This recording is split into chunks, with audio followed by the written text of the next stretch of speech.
जगत में प्रत्येक व्यक्ति को किसी ना किसी प्रकार की निर्बलता अवश्य होती है। जैसे कोई बहुत तेजी से दौड़ नहीं पाता तो कोई अधिक भार नहीं उठा पाता, कोई असाध्य रोग से पीड़ित रहता है तो कोई पढ़े हुए पाठों को स्मरण में नहीं रख पाता। ऐसे अनेकों उदाहरण और भी हैं।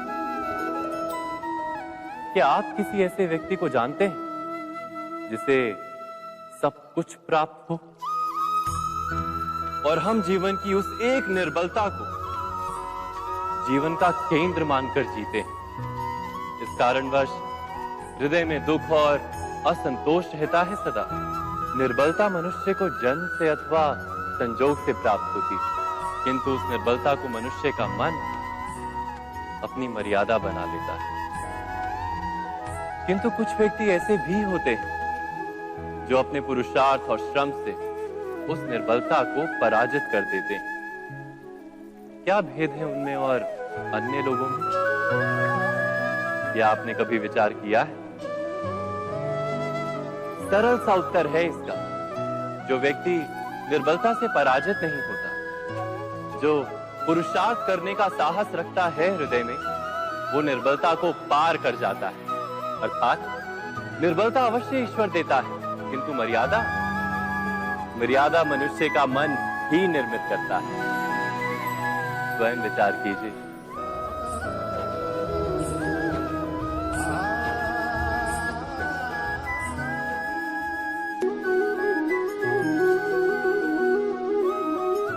भविष्य का दूसरा नाम है संघर्ष।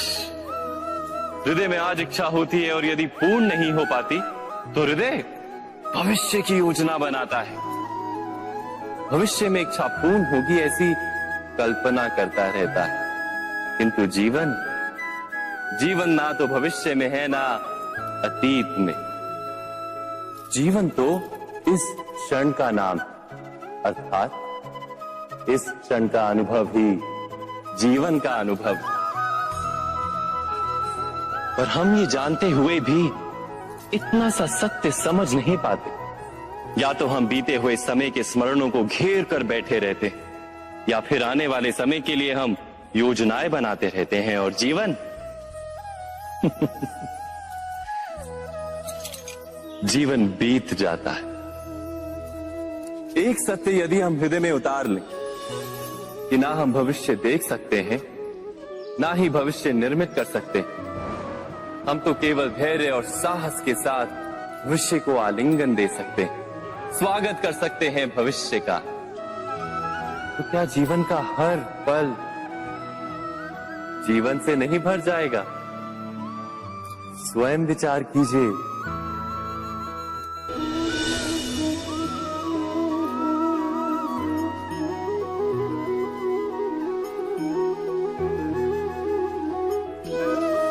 ज्ञान प्राप्ति सदा ही समर्पण से होती है, ये हम सब जानते हैं। किंतु समर्पण का वास्तविक महत्व क्या है?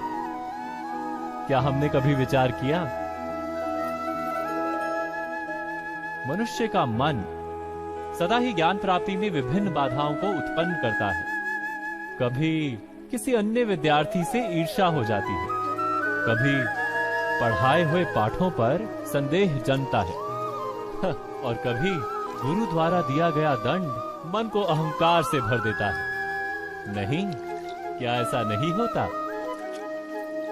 न जाने कैसे कैसे विचार मन को भटकाते हैं और मन की इसी अयोग्य स्थिति के कारण हम ज्ञान प्राप्त नहीं कर पाते। मन की योग्य स्थिति केवल समर्पण से निर्मित होती है।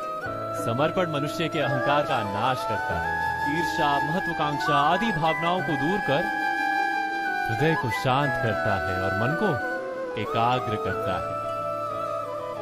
वास्तव में ईश्वर की सृष्टि में ना ज्ञान की मर्यादा है ना ज्ञानियों की। गुरु दत्तात्रेय ने तो गाय और श्वान से भी ज्ञान प्राप्त कर लिया था।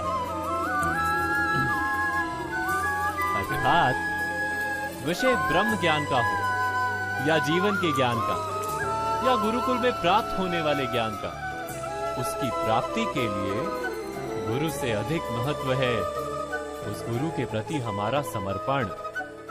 क्या ये सत्य नहीं?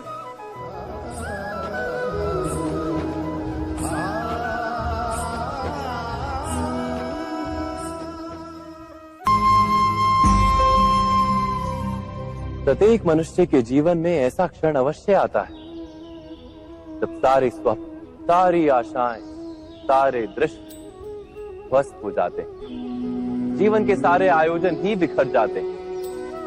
एक और धर्म होता है और दूसरी ओर सुख।